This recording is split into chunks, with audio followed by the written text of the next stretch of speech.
듣는 마음을 주소서라는 제목으로 하나님의 말씀 증거하도록 하겠습니다. 우리가 인간 관계 속에서 받는 스트레스의 순위를 한번 정해본다면 1, 2, 3, 4, 5 이렇게 우리가 인간 관계에서 받는 스트레스의 순위를 정해본다면 말이 통하지 않는 것, 언어가 달라서 통하지 않는 게 아니라 소통이 되지 않는 데서 오는 문제가 윗자리를 차지하지 않을까 생각해 봅니다. 가정에서 일어나는 문제를 한번 생각해 보시기 바랍니다. 자녀가, 부모가, 배우자가 또는 친척이 내 말을 이해하지 못해서 생기는 문제가 얼마나 많습니까? 자녀가 부모의 말을 듣지 않을 때, 운동선수가 감독의 말을 듣지 않을 때, 학생이 교수의 말을 듣지 않을 때, 장관이 대통령의 말을 듣지 않을 때, 직원이 팀장의 말을 듣지 않을 때 어떻게 해야 말을 듣지 않는 그러한 문제를 해결할 수가 있겠습니까?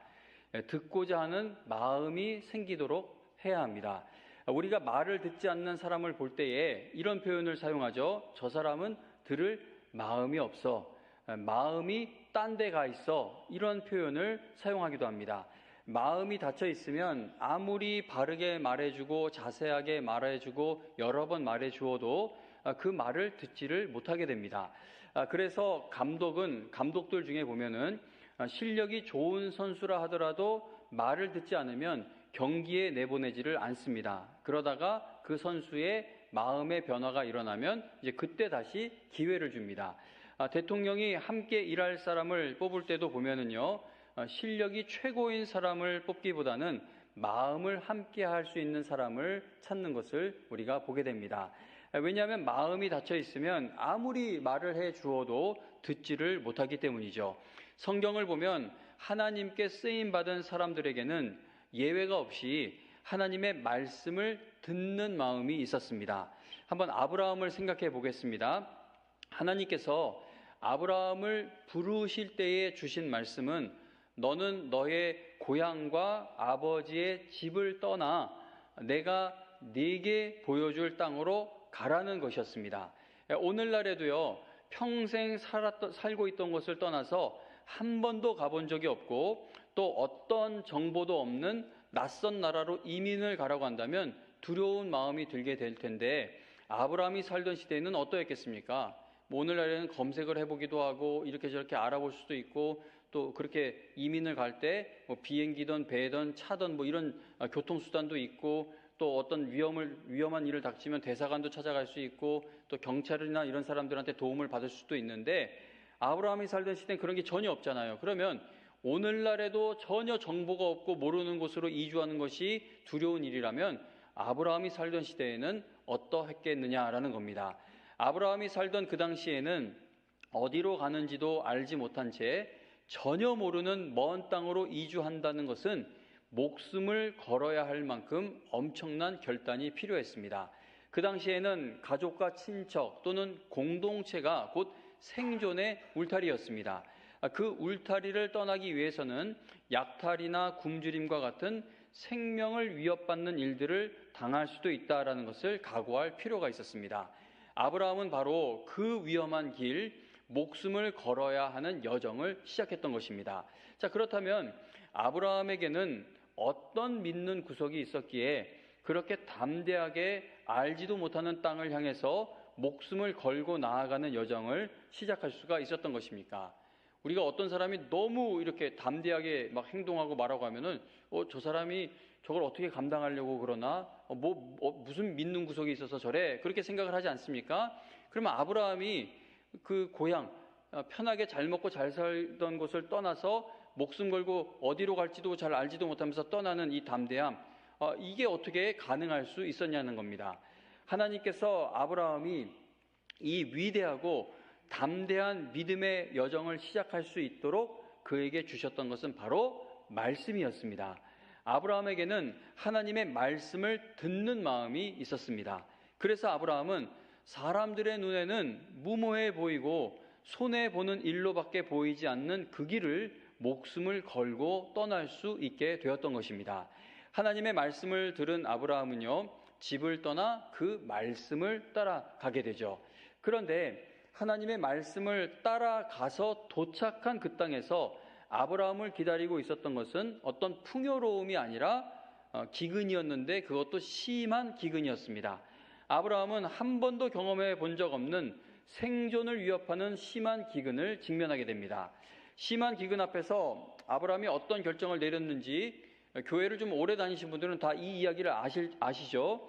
그는 이제 양식을 얻기 위해 애굽으로 내려가게 됩니다. 그런데 아브라함이 애굽으로 내려간 것은 하나님의 말씀을 따라서 움직였던 것이 아니었습니다. 그는 심한 기근을 피할 수 있는 가장 합리적인 판단을 내려서 애굽으로 내려가게 된 겁니다. 그러나 이 결정, 가장 합리적으로 내린 이 결정은 불신앙의 행동이었던 것을 우리가 보게 되죠. 만약 하나님께서 개입해 주셔서 아브라함이 저지른 잘못을 막아주시고 그와 그의 아내를 지켜주지 않으셨으면 이들은 회복될 수가 없었을 것입니다. 그리고 하나님께 쓰임받는 것도 애굽 땅에서 끝나버리고 말았을 것입니다. 아브라함이 자기 아내를 바로왕에게 줬는데 하나님이 거기에 개입하셔서 바로에게 돌려보내게끔 하시고 또 아브라함이 다시 약속의 땅으로 돌아가게 하시고 하나님이 개입하셔서 회복시켜 주시는 그 과정이 없었다면 아브라함이 하나님께 쓰임받는 것은 거기서 끝나버리는 것이죠. 하나님께서 애굽에서 발생한 이 불신앙의 결과를 수습해 주시고 아브라함이 약속의 땅으로 다시 돌아올 수 있도록 하신 이 사건을 통해 우리가 꼭 깨달아야 하는 것이 하나 있습니다. 그것은 바로 구원받기 위해 하나님의 말씀이 꼭 필요한 것처럼 천국까지 믿음의 길을 걸어가기 위해서도 하나님의 말씀이 반드시 필요하다라는 사실입니다. 자, 아브라함이 살고 있던 곳에서 약속의 땅으로 떠나는 데 있어서 꼭 필요했던 거 하나님의 말씀이죠.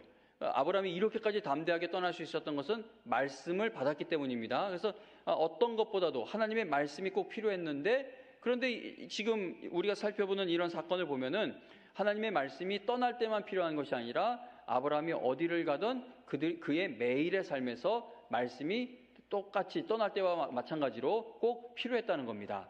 로마서 10장 17절에 보면 믿음은 들음에서 나고 들음은 그리스도의 말씀에서 납니다 라고 말씀합니다.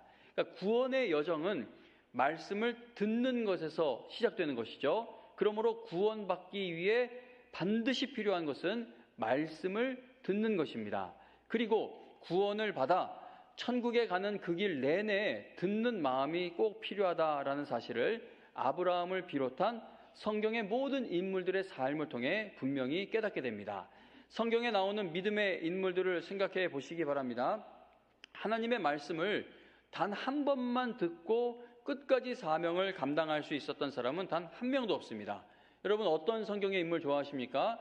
그 성경의 인물들을 보면 다 말씀에 크게 은혜 받는 그 포인트, 그 어떤 인생에 있어서 터닝 포인트라고 할까요? 그런 순간이 있습니다. 근데 아무리 말씀에 크게 은혜 받아도 그 한 번 은혜 받은 말씀으로 끝까지 가는 것이 아니에요. 하나님의 말씀을 계속 들어야 할 필요가 있었던 것을 성경에 나오는 인물들을 통해 확인하게 됩니다. 이스라엘의 초대 왕이었던 사울이 하나님께 버림받았던 이유는 그가 하나님의 말씀을 버렸기 때문이다라고 성경은 말씀하고 있죠. 그러나 다윗은 달랐습니다.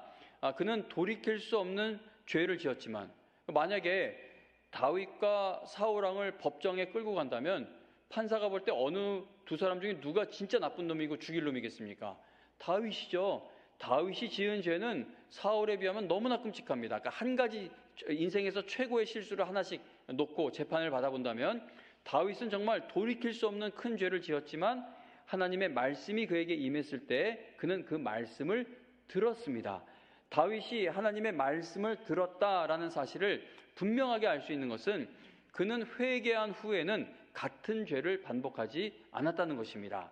창세기 12장 1절부터 3절에 보면은요, 찾지 않으셔도 됩니다. 제가 그냥 요약을 해서 말씀을 드립니다. 창세기 12장 1절부터 3절에 보면 하나님께서 아브라함에게 말씀하십니다.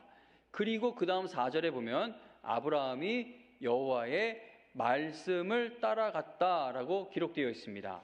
그러나 12장 10절부터 20절까지 보면 심한 기근을 만난 아브라함이 하나님의 말씀을 따라가던 것에서 따라가던 그 길에서 벗어나 애굽으로 내려가는 불신앙적인 선택을 하게 됩니다. 그러나 앞서 말씀드린 것처럼 하나님의 은혜로 아브라함은 다시 약속의 땅으로 돌아오게 됩니다. 자, 그리고 여기까지가 12장인데 그리고 이어지는 창세기 13장에는 믿음의 여정을 처음부터 함께 해오고 있었던 조카 롯이 아브라함을 떠나게 되는 이야기가 기록되어 있습니다. 이제 롯하고 잘 가라, 잘 있으세요 하고 이별하는 이야기가 13장에 나옵니다. 그 이별 앞에서 아브라함의 마음이 어떠했는지는 성경에 기록되어 있지 않지만 제가 생각할 때에 그의 마음이 많이 힘들었을 것 같습니다. 그러니까 뭐 성경에서 말씀하지 않고 있는 거는 너무 그렇게 막 상상력을 동원할 필요는 없기도 하지만 그래도 아브라함 이야기 들을 때 보면 좀 궁금한 게 있어요. 예를 들어 그 애굽에 내려간 거 다시 한번 생각해 보면 애굽에 내려갔다가 자기 죽지 않으려고 아내를 바로 왕에게 줬잖아요. 근데 다행히 하나님의 은혜로 다시 돌아오긴 했는데 그 분위기가 어떠 했을까요? 사라가 보면 나중에 하갈 쫓아낼 때 보면 성격이 한성깔 하시는 분이었던 것 같은데 자기 살자고 나를 바로에게 보냈다가 돌아왔어요. 그러면 그 집안에서 그들의 마음은 어떠했을까? 서로를 바라볼 때 그들의 마음은 그냥 보자마자 괜찮았을까? 아니면 어떤 좀 치유되어야 하는 과정이 필요했을까? 그리고 롯하고 헤어지는 것도 그렇죠. 이게 여행을 그 고향을 떠나올 때 같이 처음 그 믿음의 여행을 시작하고 떠날 때 같이 해왔던 사람이 롯인데 헤어졌을 때 마음이 어떠했을까? 생각해 보게 된다는 것이죠. 아브라함은 심한 기근을 만났을 때 애굽으로 피신하는 불신앙의 모습을 보였고 또 거기서 자기 목숨을 지키기 위해 아내를 바로 왕에게 넘겨주는 불신앙의 모습을 보였습니다. 자, 여기서 우리가 알 수 있는 것은 무엇입니까? 우리가 믿음의 조상 아브라함, 위대한 아브라함 하지만 지금 이 모습을 보면은요, 아브라함도 우리와 똑같이 두려운 일 앞에서 마음이 많이 흔들렸다는 겁니다. 아브라함도 무서웠던 거예요. 아브라함도 겁났던 거예요. 아브라함도 어찌할 바를 몰랐다는 겁니다. 자, 그런 아브라함이 고향을 함께 떠나온 조카 롯과 헤어져야 했을 때 얼마나 큰 외로움을 느꼈을까 생각해 보게 됩니다. 하나님이 주신다는 그 아들은 태어나지도 않아요. 약속의 땅에 왔는데 자기 땅 한 평 없어요. 그냥 계속 장막 치고 옮겨 다녀야 합니다. 그리고 언제 나를 괴롭힐 사람이 나한테 해를 가하면 어떻게 될지도 모르겠고 이런 기근 같은 것도 겪었고 근데 이제 롯과 헤어질 때 그 마음이 얼마나 외로움을 느꼈을까 생각해 보게 됩니다. 그에게는 반드시 위로가 필요한 시점이 온 겁니다. 그러한 상황 속에 있던 아브라함에게 하나님께서 다시 찾아오셔서 말씀을 주시는 것으로 창세기 13장의 이야기가 마무리가 됩니다. 창세기 13장 마지막 부분에 보면은요, 하나님께서 아브라함에게 너는 눈을 들어 너 있는 곳에서 북쪽과 남쪽 그리고 동쪽과 서쪽을 바라보라. 그러니까 사방을 바라보라는 것이죠. 보이는 땅을 내가 너와 너의 자손에게 주리니 영원히 이르리라. 내가 너의 자손이 땅에 티끌 같게 하리니 사람이 땅에 티끌을 능히 셀 수 있을진데 네 자손도 세리라. 너는 일어나 그 땅을 종과 횡으로 두루 다녀보라. 내가 그것을 너에게 주리라 라는 약속의 말씀을 주십니다. 그런데 지금 읽어드린 창세기 13장의 이 엄청난 약속의 말씀은요, 하나님께서 아브라함에게 지금 처음 주시는 약속이고 말씀이 아닙니다. 12장에 기록되어 있는 말씀과 내용이 같습니다. 그러니까 다시 말하면 하나님께서는 애굽으로 내려가는 실패를 경험했던 아브라함, 그리고 고향을 떠날 때부터 함께 해왔던 조카와 헤어진 그 아브라함에게 이미 이전에 주신 그 약속의 말씀을 더 구체적으로 더 풍성한 설명으로 다시 확인시켜 주신 것입니다. 그래서 우리가 신앙생활에서 은혜 받는 게요, 전혀 한 번도 몰랐던 말씀이 임해야 다시 일어설 힘을 얻게 되는 것이 아닙니다. 아브라함을 비롯해 성경의 인물들을 보세요. 알던 말씀이라도 하나님이 새롭게 깨닫게 해주시는 은혜로 우리가 일어서게 되는 것이죠. 그래서 한 번 은혜 받았던 말씀은 그때 은혜 받고 치워버릴 말씀이 아니라 우리가 날마다 들어야 할 말씀이고 날마다 붙들어야 할 말씀이고 날마다 묵상해야 할 말씀이라는 겁니다. 하나님께서 아브라함에게 이렇게 말씀을 주시는 과정을 통해서 우리가 깨달아야 하는 것이 있습니다. 그것은 바로 제가 앞서 말씀을 드렸던 것처럼 성도는 구원받을 때만 하나님의 말씀이 필요한 것이 아니라 하늘나라를 향해 가는 내내 하나님의 말씀을 반드시 들어야만 한다는 것입니다. 여러분이 세상에서 살아가면서 절대 포기하지 말아야 하고 평생 하나님께 구해야 할 것이 있습니다. 웬만한 기도 제목들은 바뀌기도 하고 포기가 되기도 하고 그러는데 하나님 앞에서 절대 포기하지 말아야 할 기도 제목이 있어요. 그것은 바로 하나님의 말씀을 평생 들을 수 있는 마음을 달라는 것입니다. 앞서 말씀드린 것 또 반복해서 여러분에게 말씀을 드립니다. 성경에서 하나님께 쓰임받은 사람들이 언제 실패했었는지를 한번 생각해 보세요. 하나님의 백성이 언제 넘어졌었는지를 생각해 보시기 바랍니다. 하나님의 말씀을 듣지 않게 되었을 때 그들은 실패하고 넘어졌습니다. 그러므로 성경에 기록되어 있는 이 모든 사건들에 의하면 하나님의 말씀을 듣는 마음이 없는 성도는 결코 천성을 향해 가고 있다고 말할 수 없는 것입니다. 20년 전인지 15년 전인지 제가 시기는 정확하게 기억나지 않는데 어떤 분이 저에게 그런 말을 합니다. 목사님, 나는 걱정할 게 없어요. 그래서 아이고 좋으시겠다고, 어떻게 걱정할 게 없습니까? 그래서 저는 또 내심 하나님의 은혜 이런 정말 교회 안에서 나오는 대답을 들을 걸로 생각을 했는데 그분이 하시는 말씀이 지금 살고 있는 집도 내 거고 그리고 저쪽에도 건물이 하나 있고 저쪽 강 건너 쪽에도 건물이 하나 있다고 합니다. 그리고 자녀들도 이렇게 저렇게 다 잘 됐고 나도 건강에도 이상이 없고 그래서 나는 걱정이 없다라고 하는데 그렇게 걱정 없는 탄탄대로의 삶, 꽃길을 걷고 있는 삶이라 할지라도 하나님의 말씀을 듣는 마음이 없는 성도라면 결코 천성을 향해 가고 있다고 말할 수 없다는 겁니다. 성경의 모든 사건들을 살펴볼 때 이런 결론에 도달하게 될 수밖에 없습니다. 성경에서 가장 지혜로운 왕이라고 불리는 솔로몬은 하나님의 말씀을 듣는 마음이 무엇보다 중요하다는 사실을 알았어요. 그래서 오늘 본문 열왕기상 3장 9절에 보면 솔로몬은 하나님께 듣는 마음을 달라고 구하게 됩니다.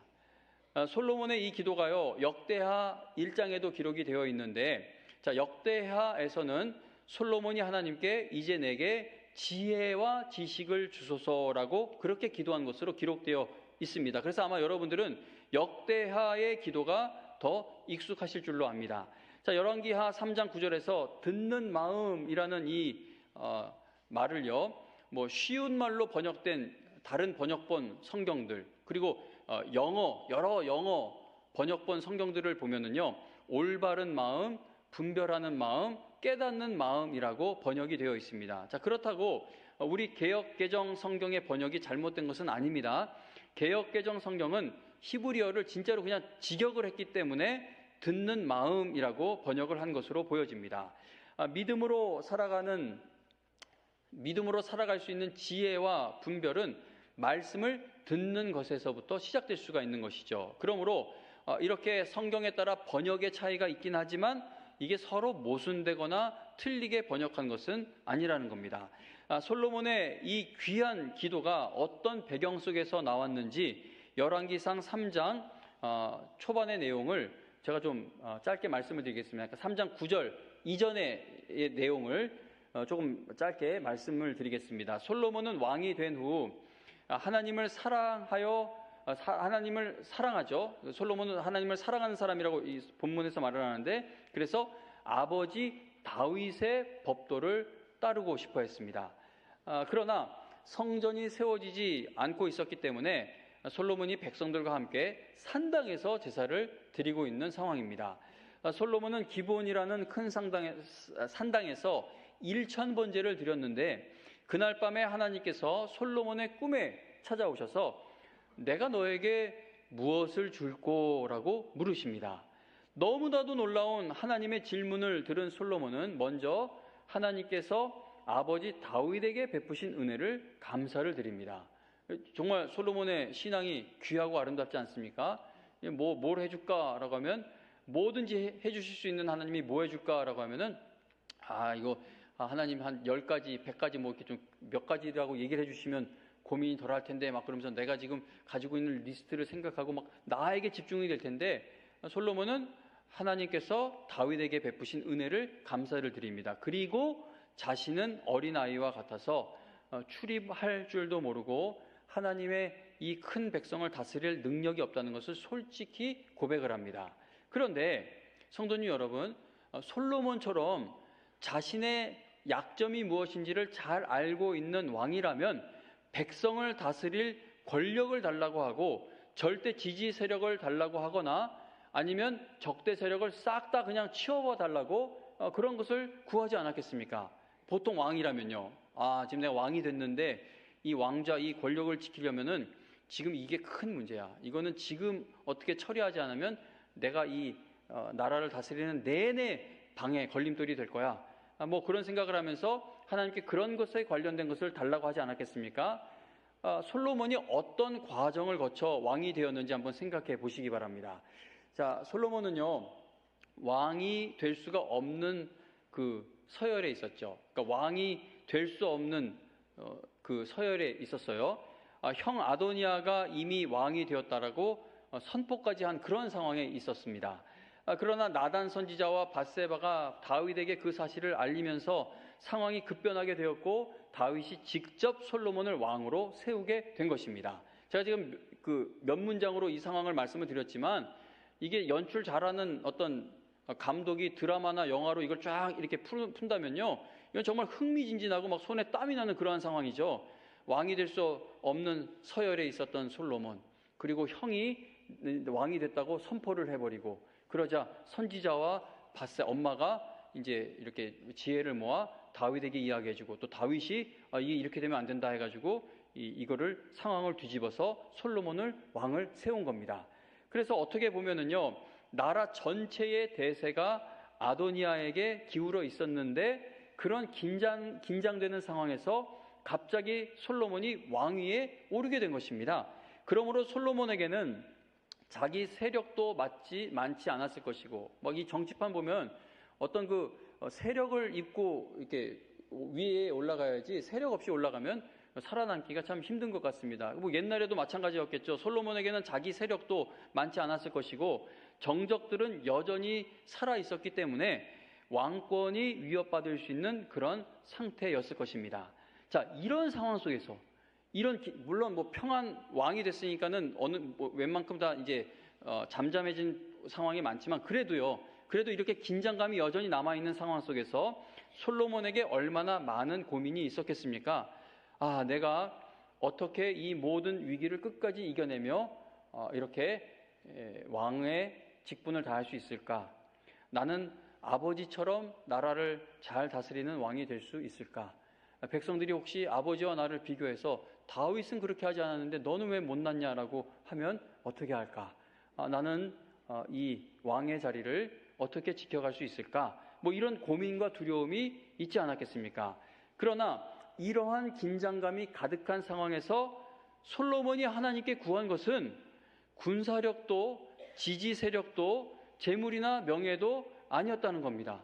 적대 세력을 다 싸그리 전멸시켜달라는 것도 아니었죠. 그는 하나님께 듣는 마음을 종에게 주사 주의 백성을 재판하여 선악을 분별하게 하옵소서라는 이 한 가지를 구했습니다. 솔로몬은 아버지 다윗의 삶을 통해 아무리 강력한 군사력과 든든한 지지 세력이 있어도 하나님의 말씀을 듣지 못하면 결국은 무너진다는 사실을 깨달았던 것입니다. 그래서 그는 하나님께 가장 먼저, 무엇보다 먼저 듣는 마음을 달라고 구하게 된 겁니다. 우리가 이 신앙의 여정을 걸어가면서 이거 없으면 나는 못 살 것 같다라는 것들이 생기게 되죠. 이게 해결되지 않으면, 이게 내 손에 쥐어지지 않으면, 이게 없으면 나는 못 살 것 같다라는 것들이 생기게 됩니다. 그러면 하나님께서 솔로몬을 찾아가 주셨던 것처럼 오늘 여러분들을 찾아오셔서 내가 너에게 무엇을 줄꼬라고 물으신다면 여러분들은 하나님의 말씀을 달라는 것을 솔로몬처럼 구하실 수 있겠습니까? 아니면 세상 사람들과 똑같은 것을 구하실 것 같습니까? 이 솔로몬이 말씀을 듣는 마음을 달라는 이 기도는요, 하나님을 믿는 사람만이 내놓을 수 있는 기도 제목입니다. 그러니까 만약에 솔로몬이 나도 아버지 다윗처럼 정말 평생 믿을 만한 참모들을 내 곁에 세워주세요. 내가 최고의 군사력을 가진 왕이 되게 해주세요. 나를 대적하는 사람들을 싹 다 하나님이 평생 물리쳐 주세요. 뭐 그것도 기도이긴 하지만 그건 세상 사람들도 구하는 기도이지 않습니까? 뭐 솔로몬이 내가 평생 이렇게 잘 건강히 살다가 하늘나라 가게 해주세요. 그것도 귀한 기도이긴 하지만 이건 뭐 세상의 왕들도 구하는 그런 세상 사람들과 별반 다를 거 없는 소원이 될 것입니다. 그러나 듣는 마음을 달라고 하는 이 기도는요, 하나님께 소망을 두고 있는 사람만이 내놓을 수 있는 마음의 소원이라는 겁니다. 그렇다면 여러분들도 하나님을 믿는 사람만이 내놓을 수 있는 간절한 기도 제목이 있으시냐는 것이죠. 성경에서 믿음의 인물들과 하나님의 백성이 실패하고 좌절하고 패하였을 때를 잘 살펴보면은요, 하나님의 말씀을 듣지 않았기 때문인 것을 우리가 알 수 있습니다. 출애굽한 첫 세대가 약속의 땅에 들어가는 것을 실패했던 이유는요, 군사력이나 재력이나 또는 뛰어난 지도자, 리더가 없었기 때문이 아닙니다. 그런데도 이스라엘 백성은 그걸 이유로 들었죠. 우리가 못 들어가, 우린 군사력이 안 돼, 저 사람들이 우리보다 강해, 그런 것을 이유로 들어 약속의 땅에 들어가는 것을 거부하게 됩니다. 약속의 땅에 들어가는 것을 실패하게 된 이유는요, 군사력의 문제가 아니라 그들에게 하나님의 말씀을 듣는 마음이 없었기 때문이라는 겁니다. 여러분들의 마음이 회복되지 못하고 천성을 향해 힘찬 발걸음을 내딛지 못하는 것은 건강이나 재력이나 이 인생에서의 문제 때문이 아니라 그 모든 문제 속에서 하나님의 말씀을 듣는 마음이 약해져 있기 때문이라는 것이죠. 우리가요, 똑같은 것을 들어도 마음의 상태에 따라서 듣는 것이 달라지게 됩니다. 말이 좀 이상한데, 듣는데 듣는 게 달라진다. 뭐 이것도 수십 년 전 원로 목사님 설교 시간에 들었던 이야기인데, 어떤 어머니하고 딸하고 예배를 드렸는데, 수요 예배인가 뭐 저녁 예배인가 드렸는데 집에 돌아가면서 다퉜대요. 엄마가 오늘 목사님이 그렇게 말씀하시지 않냐고 했더니 딸이 언제 목사님이 그렇게 말했냐, 목사님은 이렇게 말했다. 그래서 뭐 다툴 일은 아닌데 서로 다퉜다. 그런 내용은 생각나지 않는데, 근데 그런 일이 왜 일어납니까? 똑같은 말을 들어도 마음의 상태에 따라 듣는 것이 달라지기 때문이죠. 사회에서 어떤 심각한 일이 펑 하고 터졌을 때 똑같은 사건을 기사에 실어도 어느 언론사냐에 따라서 그것을 전달하는 이야기가 달라지게 됩니다.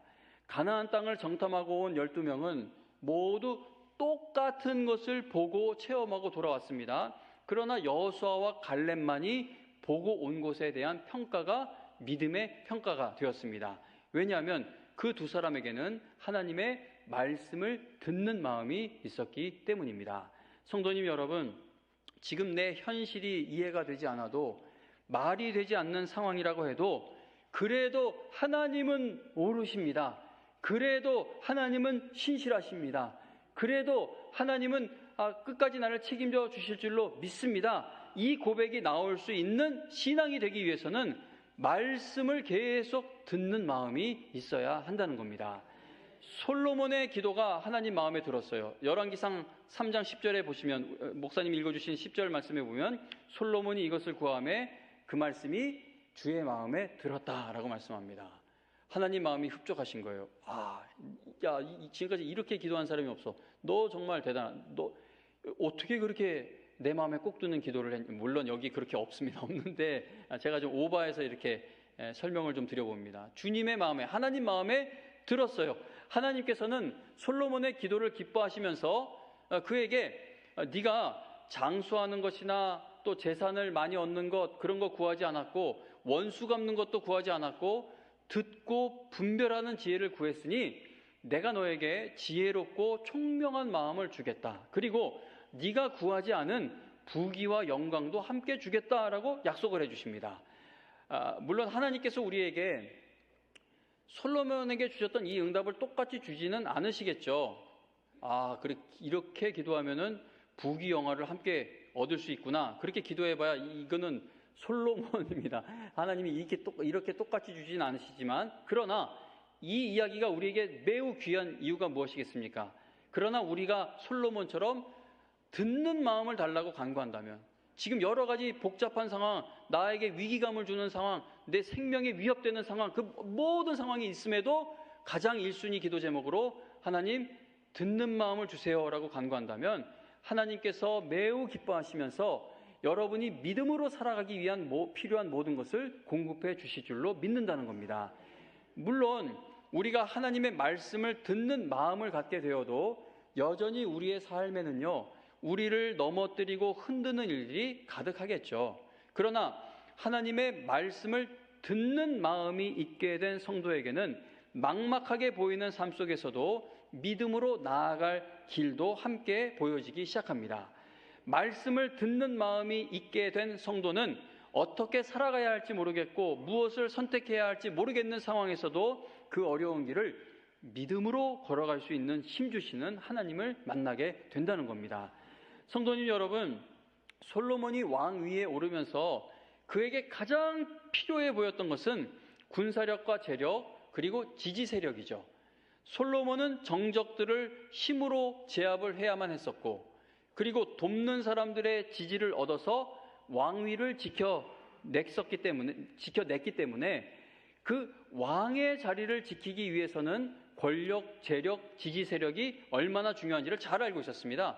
그냥 평탄하게 올라간 게 아니라, 짧게 말씀을 드렸지만 정말 왕이 될 수 없는 상황이었는데 막 선지자가 동원되고 엄마가 막 힘쓰고 아버지가 들고 일어나 주시고 막 그리고 지지 세력하고 막 그리고 그 나쁜 놈들 이렇게 처단하고 그렇게 물리적인 힘을 사용해서 올라왔기 때문에 솔로몬은요, 이 왕의 자리를 지키기 위해서는 권력, 지지 세력, 재력 이런 게 얼마나 중요한지를 잘 알고 있었다는 겁니다. 그러나 그럼에도 그가 하나님께 구한 한 가지는 듣는 마음이었다는 것이죠. 정말 대단합니다.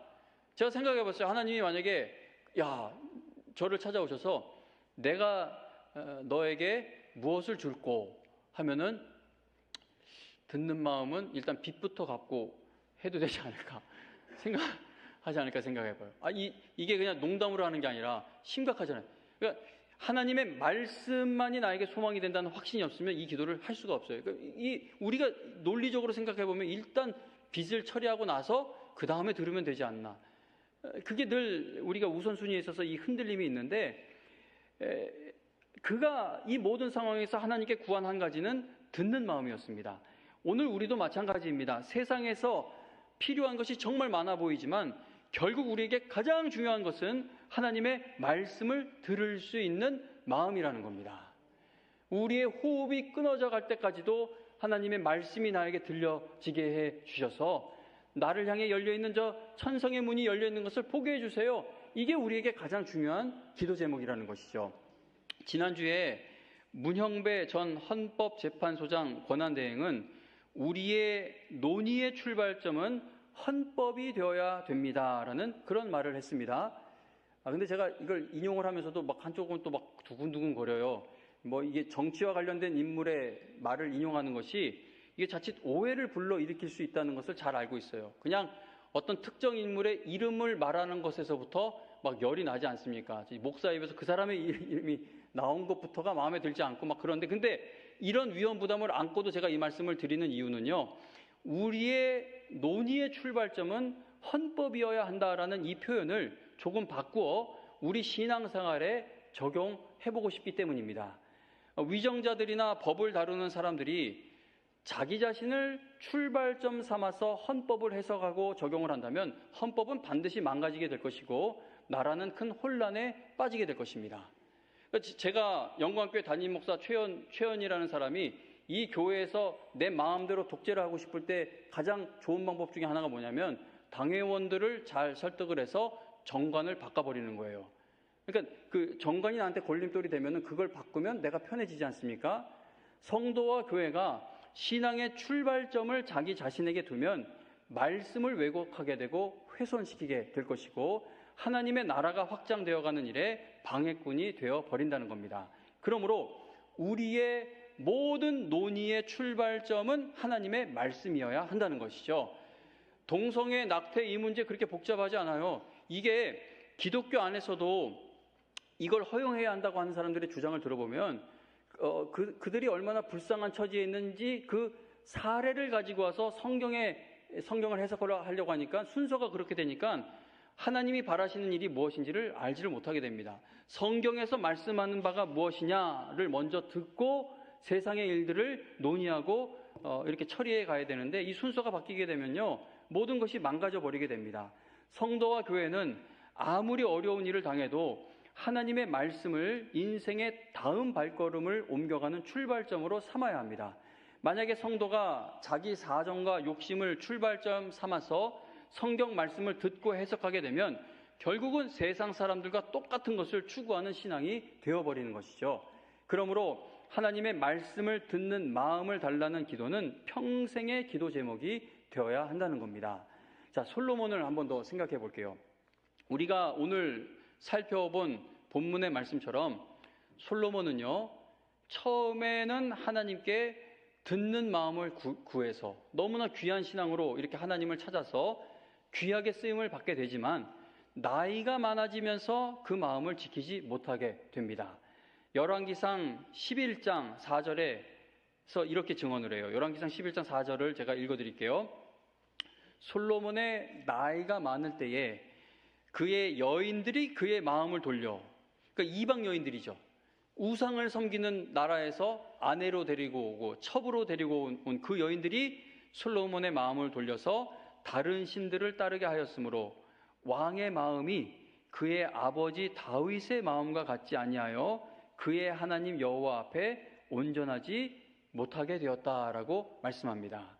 솔로몬이 하나님의 말씀을 듣는 그 귀한 마음을 잃어버리게 되었을 때 그의 뛰어난 지혜도, 그의 부와 영광도, 나라의 평안한 그 안위도, 군사력도 그의 신앙을 지켜주지 못하게 됩니다.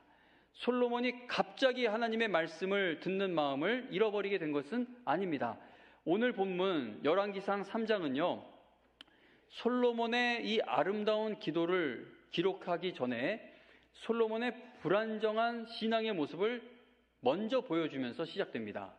자, 사실 솔로몬의 이 불안해 보이는 신앙의 모습은 그가 왕 위에 오르는 순간부터 드러났는데요. 그는 왕권을 확립하기 위해서 아도니아와 요압과 시므이와 같은 정적들을 제거해야 했고 제사장 아비아달을 내쫓아야 했습니다. 자, 그 솔로몬이 행한 그 모든 일들은요, 정치적으로 반드시 필요한 일이었지만 그러나 그 과정에서 신앙이 흔들릴 수밖에 없는 모습들을 보이게 됩니다.